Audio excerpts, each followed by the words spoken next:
Reflections with theologian Father James Bacik, lecturer and campus minister at the University of Toledo. I'm very positive about many things about the movie I see. And now the large message that I think comes across, I am negative on. I think it ends up being anti-gospel and really anti-Christian in a way. Today on Reflections, Father Bacik talks with Jeffrey Grubb, who is the director of the Department of Religious Studies at Lourdes College. Father Bacik and Dr. Grubb will discuss The Last Temptation, a Flawed Vision. And now, here is Father Bacik.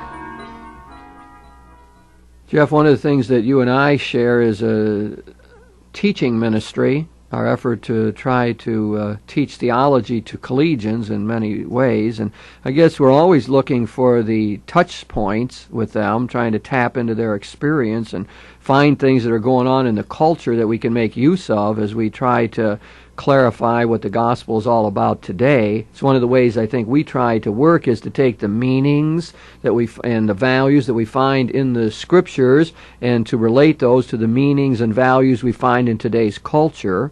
And very often that means finding in the culture what the trigger points are and what the live issues are. In the recent past, we've had one of those moments, I think, and that is found in the movie The Last Temptation of Christ, something that occurred many years ago, around 1960, when the novel by the same title came out. It was a teachable moment, and I know some professors used it at that time as a way of getting at the question of the humanity of Christ and helping people to refashion their image of who Jesus is. So The Last Temptation becomes a good device, I think, a teachable moment, and I think you and I have tried to use it in various ways.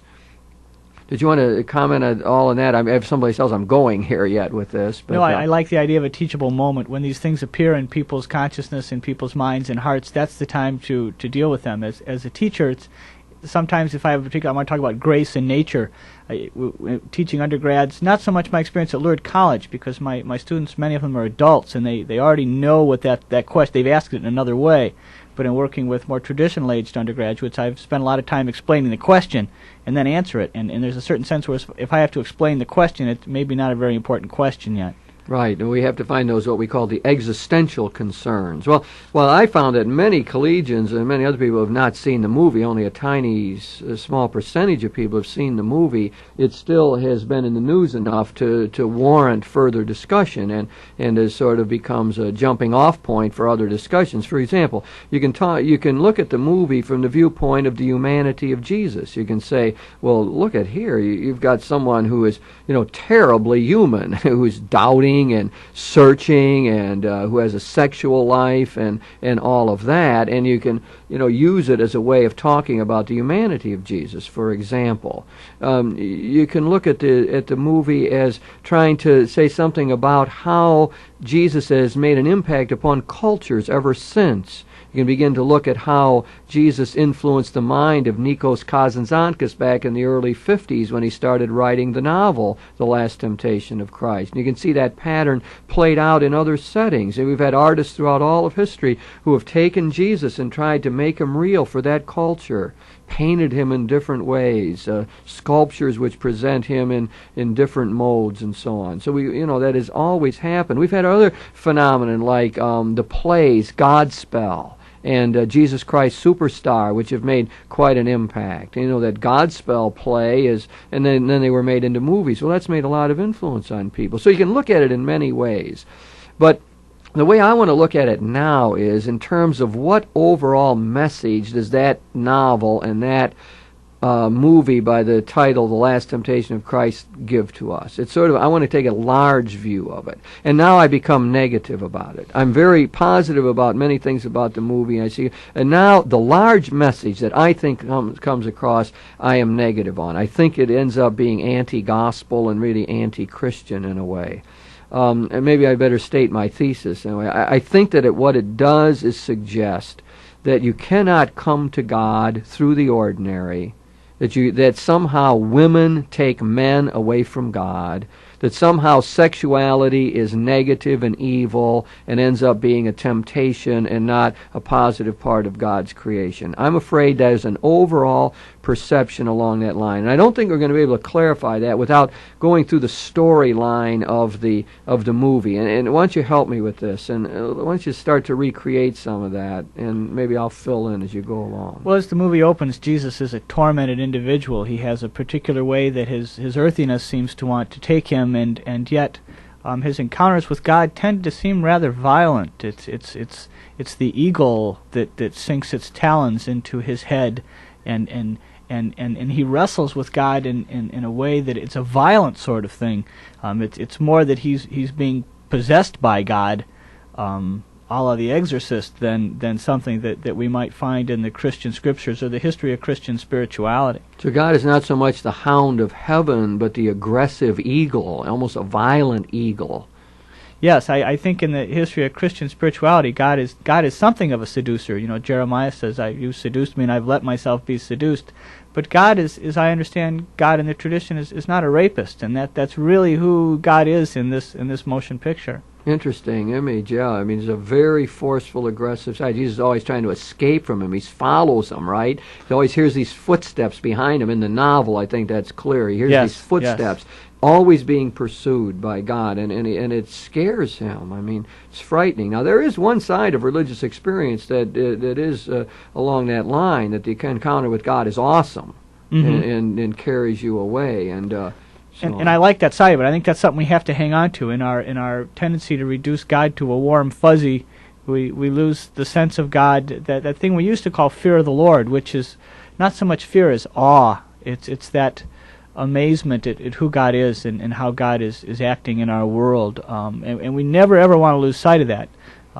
Okay, let's get back to the storyline again. Okay. So, I mean, can we reconstruct that? Jesus is the cross maker, working collaborator with the Romans. Judas is an important figure in the movie. Judas is a zealot, and he's actually called upon to kill Jesus at one point, but doesn't do it. And then Jesus seems to stumble along with John the Baptist and sort of in a vacillating way begin to take on a ministry, although he doesn't know what he's going to say and can't find the words to do it. He appears as a rather weak character. Rather shallow. I mean, he doesn't seem to have a real sense of what he's about at all. He just lashes out at this and at that, and if it works, then he goes with it. If it doesn't, he starts anew. But there doesn't seem to be a lot of thought underlying it all. So he tells some parables and he cures some people, eventually runs into the establishment figures, has an encounter with Pilate. You want to say anything about that?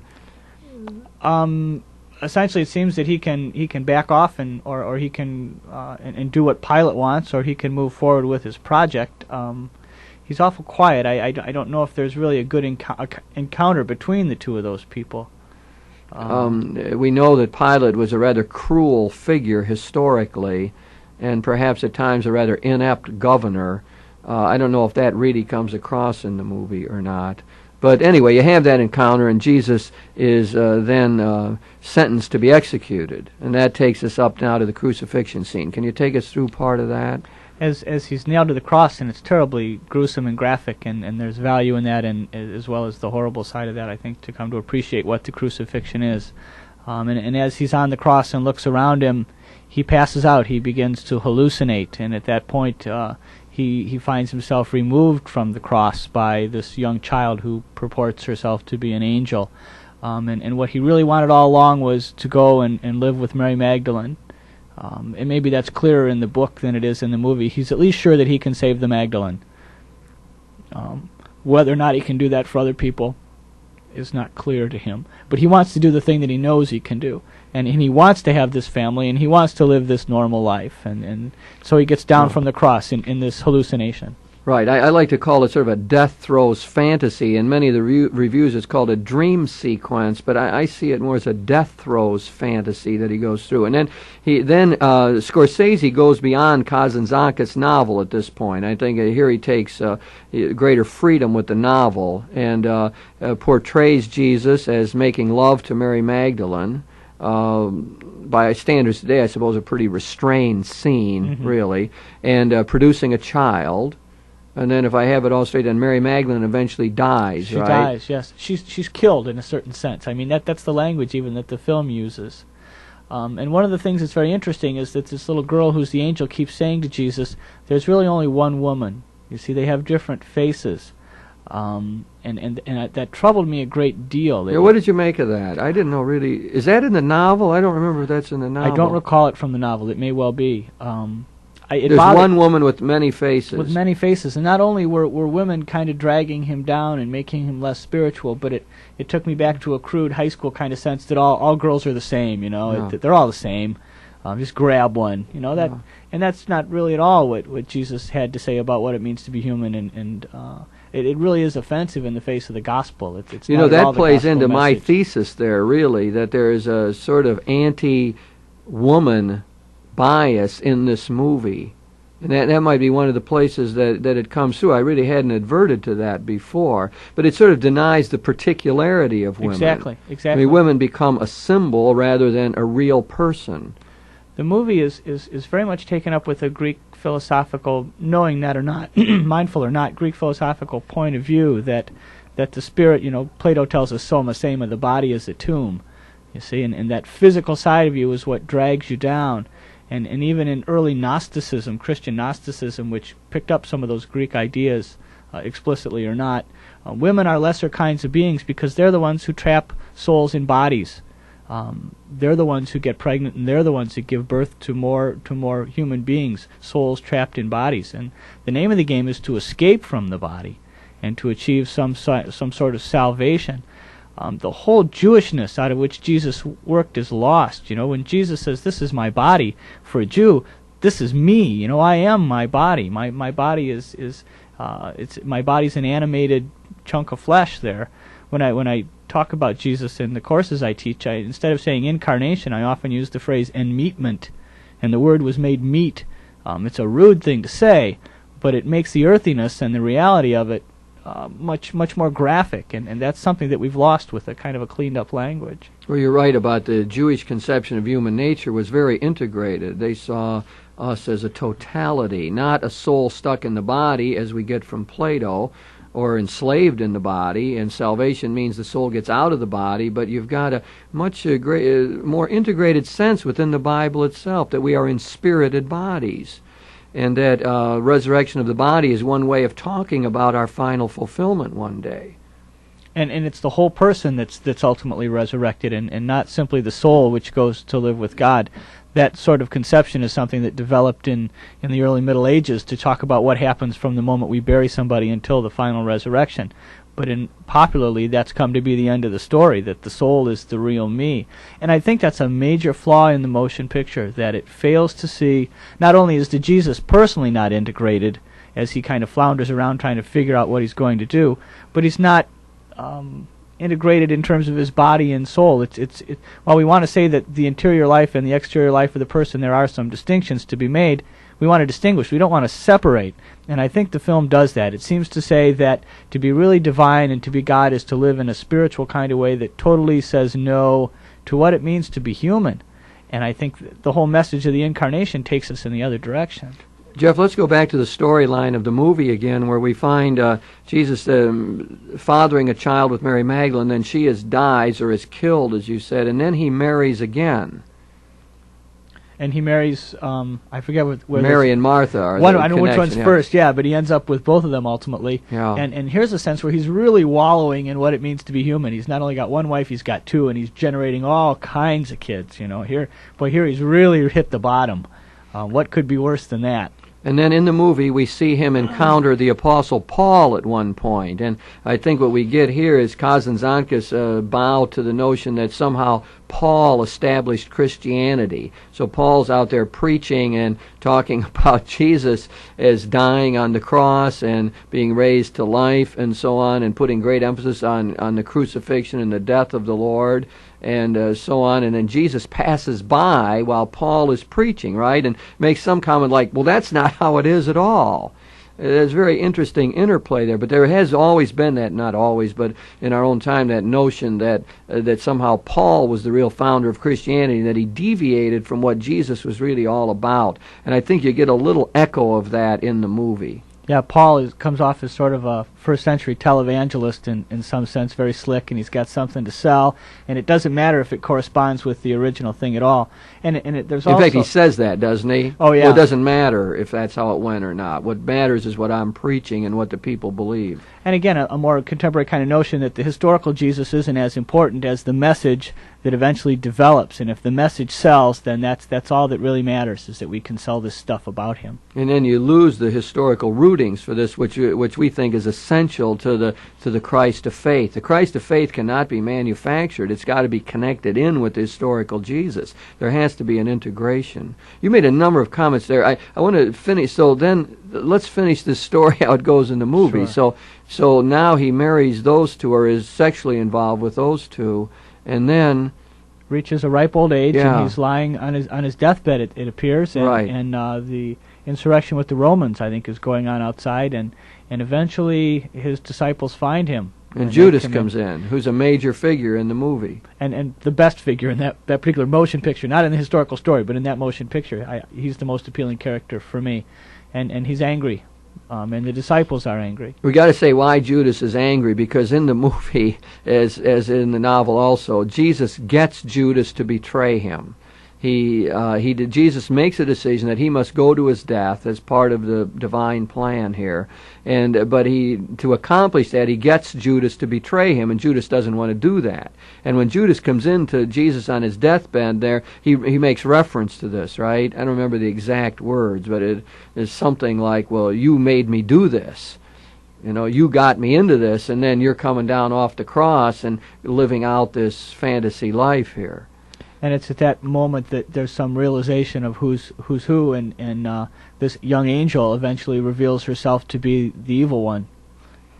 This flame of noxious gas, in a certain sense, and then disappears, and Jesus is suddenly aware of what he has to do, which is to go back and die on the cross. So we get then we get no real sense of resurrection in the movie, do we? I mean, that's not played out. And that's another problem with it as film. Jesus dies on the cross and moves into a world of pastel colors as they're flickering on the screen. It's in a world where I'm used to serious special effects. This should be a great one, and all we get are gels held over a light and moved back and forth. It wasn't particularly moving for me. Okay, now let me go back to the thesis. My claim is that somehow there's a message here that we're getting that is anti-Christian, anti-gospel, and it seems to me if you look at the overall artistic piece that Kazantzakis presented in his novel and Scorsese gives us in the movie, it's a flawed worldview. The message I get from it, not everyone agrees with it, is that the ordinary life of marriage is going to take you away from God. That women are a symbol, and they're a symbol of what? Division. They're a symbol. They are the temptress. They're the ones that take you away from God. They are sensuality. They are the ones who remove you from what it means to be spirit, to be spiritual. And then the ordinary life is presented as the temptation. It's as though the only way you could get to God or fulfill your divine mission is to rise above the ordinary.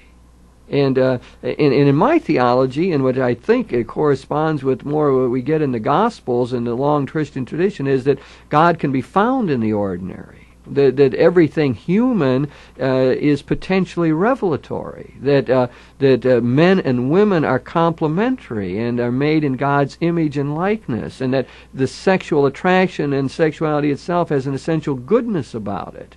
And it becomes a sacrament of God's presence, can bring us closer to the Lord. That the simple pleasures of life are one of God's great gifts to us and a vehicle of salvation for us. They can become the trigger points for getting closer to God. It's that I see denied as the overall message of the movie. I was struck the same way. I was struck exactly the same way. And as a married person, I found it offensive. It seems to say that you need to renounce marriage and any kind of genital activity if you really want to be a holy somebody.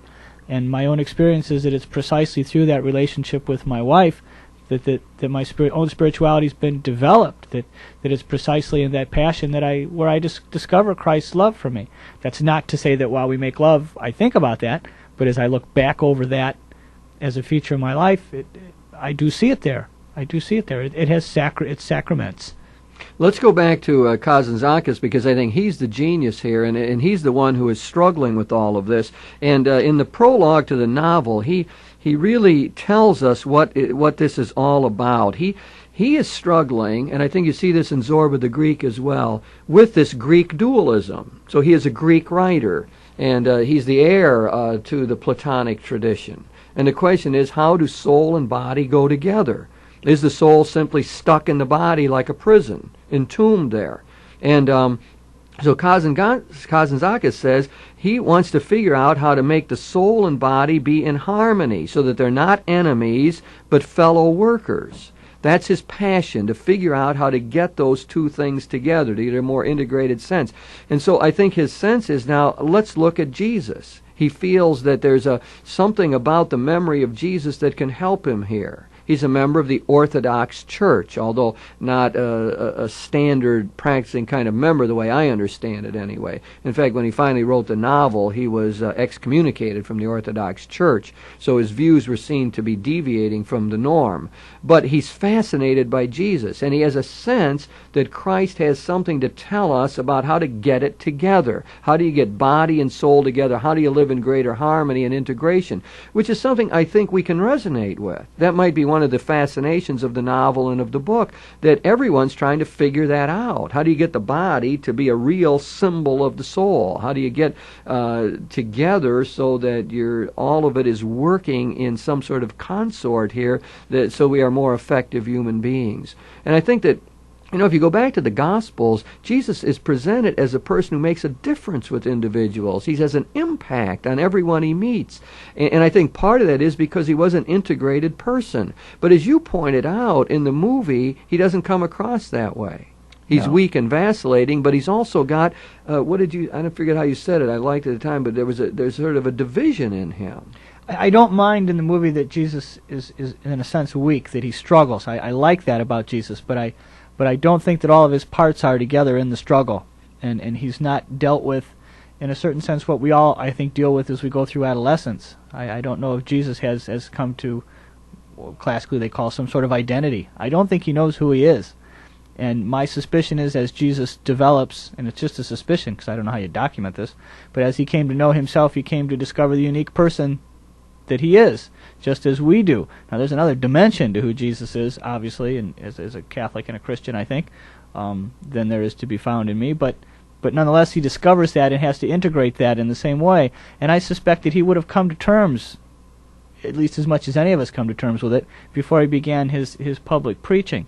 So I don't mind the weakness. I don't mind the struggle. I just don't think it happened at that point in his life, and I just don't think it happened quite like that. And he doesn't come across as an integrated person. Not at all. Because we want to say he's the best we produced, the most integrated human being who ever lived, and you don't get that picture. Let me try to locate the culprit even further back in history, and you being an historical theologian, you can comment on this, and that is with St. Augustine, who died in 430. And Augustine's sense of what life was all about was largely shaped by his own personal struggles, which it is true for all of us, no doubt. I don't mean to just point at him this way, but he had a lot of troubles with sexuality. He had a mistress and an illegitimate child, and he interpreted the Scriptures. When Paul talks about the struggle between flesh and spirit, Augustine tended to see it as a struggle between our sexual impulse and drive and our higher faculties. That's the kind of split that he saw. Therefore, the main problem of life, it's almost a Freudian position that Augustine had. That is, that the main problem of life isn't pride, but sex. The real problem isn't getting head and heart together in a way, but it's getting body and soul together. And that, I think, is what has come down to influence Kazantzakis' whole approach to this. You have to remember it was Augustine who prayed. I think it was Augustine, give me chastity, but not yet. That certainly was. That's right. Yeah. And he ties everything back to original sin, that up until original sin, we were obedient to God, and our bodies were obedient to our souls, in a certain sense. And he says in the City of God that it's appropriate now that our sexual selves have such power over us, our lower parts, as he would say, have a power over our higher parts, just as we're creatures, we're lower kinds of beings. We said no to God. Now, as a punishment, the lower part of us says says no to us. And when he meant lower part, he meant our genital sexuality. Exactly.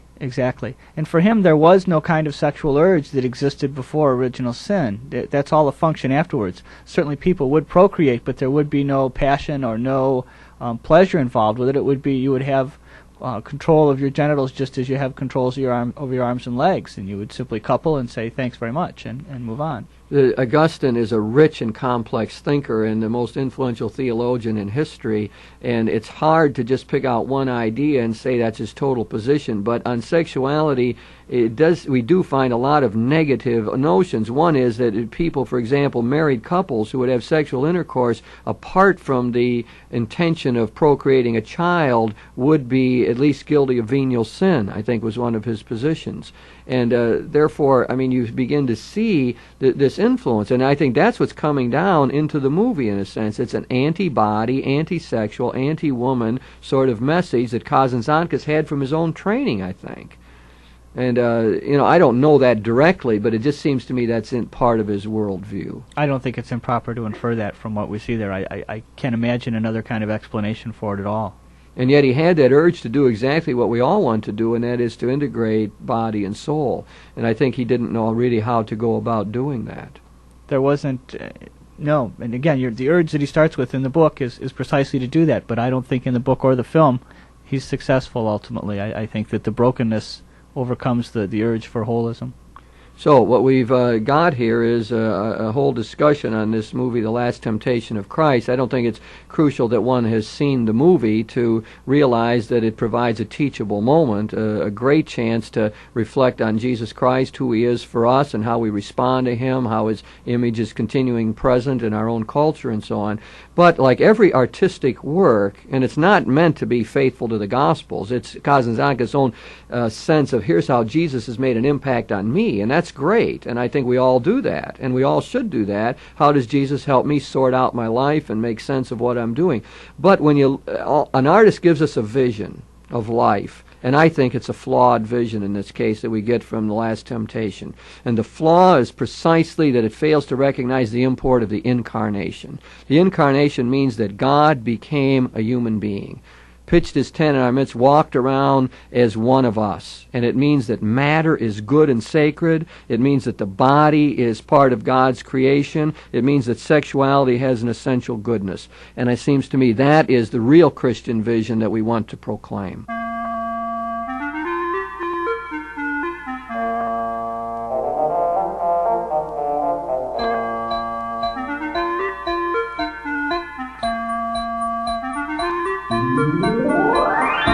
You've been listening to Reflections with theologian Father James Bacik, lecturer and campus minister at the University of Toledo. Today, Father Bacik talked with Dr. Jeffrey Grubb, who is the director of the Department of Religious Studies at Lourdes College. The topic of this week's Reflections was The Last Temptation, a Flawed Vision. If you have any comments on today's show or suggestions for future programs, please write Father James Bacik, Catholic Campus Ministry, 2086 Brookdale Drive, Toledo, Ohio, 43606. Funding for this program was provided by the Catholic Communications Commission of the Diocese of Toledo.